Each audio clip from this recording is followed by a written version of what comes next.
Engaging multilingual learners with inquiry.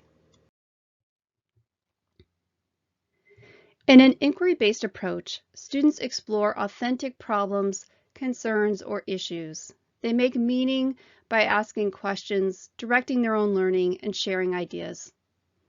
Students learn content as the need arises.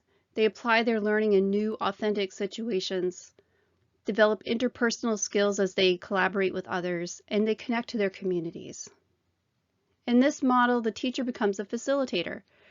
They model the inquiry process, they center their instruction around student questions, and they design ways for students to bump into important content and important learning.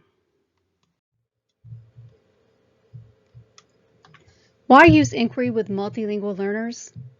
When we consider that multilingual learners are entitled to high-quality language and content instruction, an inquiry-based approach makes sense. In inquiry-based instruction, students are focusing on context-driven situations. These are real-world, authentic places for them to solve problems. Students can learn English while learning content and use content as a context for learning English. They don't have to imagine the context, which adds to their cognitive load, because it's concrete and real for them. And when we center our instruction on their questions and concerns, things become even more concrete. Multilingual learners can be at varying stages of English development. While some might be learning basic familiar vocabulary, others are working on more academic words with multiple meanings, homonyms, or other more precise words. And others still are working on very content-specific vocabulary.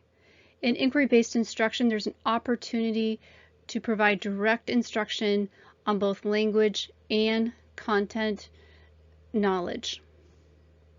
And while all of this is going on, it's a rich opportunity for communication. Students can collaborate with other students, so multilingual learners can work on their conversational skills. Multilingual learners can also engage in reading, writing, speaking, and listening, which are based on the WIDA framework. At the end of this presentation, I'll tell you how to learn more about that WIDA framework. As you get started, you want to consider the goal of your lesson with your multilingual learner. Some lessons may be more focused on content, and other lessons may be more focused on their language skills. What you decide will impact some of your instructional decisions.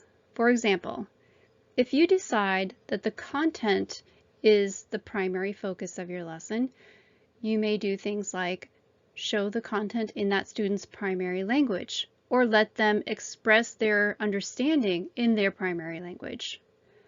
However, if you're interested in developing their English skills, you might have them speaking or listening in English instead.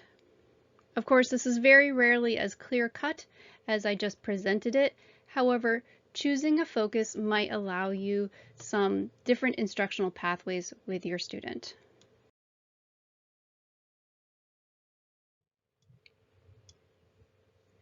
You can still use inquiry with students who are just beginning to learn English. It's all about leveraging their prior knowledge and connecting it to new knowledge. We can think of language learning like building a house. Our multilingual learners come to us with a house that's already built. We don't need to start from the ground up. Our job as classroom teachers is to help our students make connections about what they already know and to add to that language house. The first thing, of course, you'll want to do is to assess what they already know about language or content. That information will help you determine what connections need to be built brand new and which ones need to be connected to prior knowledge. It's helpful to give multilingual learners vocabulary and content topics ahead of time. It gives them a chance to come to class prepared. Look for cognates. Those are words that sound the same or similar in both their primary language and in English. For example, in English, we say science. In Spanish, you might say ciencias. In French, you might say science. Encourage students to use their primary language if you're focusing on content knowledge. If you have several students that speak the same primary language, you might let them work together. You might also let students express their learning in their primary language while they're developing their English skills. Offer alternative ways for showing their learning. Maybe you let them draw to show their understanding. And technology can help support students and teachers a lot. Tools like Google Translate can help communication and language building. Google Translate is also built into other Google Suite apps like Docs. You can type in one language and have it easily translated into another. This can be very helpful for classroom teachers who don't speak the student's primary language. The Maine Department of Education has multiple opportunities to learn more about working with multilingual learners. Our website lists all our professional development opportunities. We also provide access to WIDA, which has professional learning opportunities for working with multilingual learners. Diversified Consulting has a great blog and infographic to guide you through the inquiry process with multilingual learners. And Color in Colorado is a bilingual site for teachers and families. All links are listed below.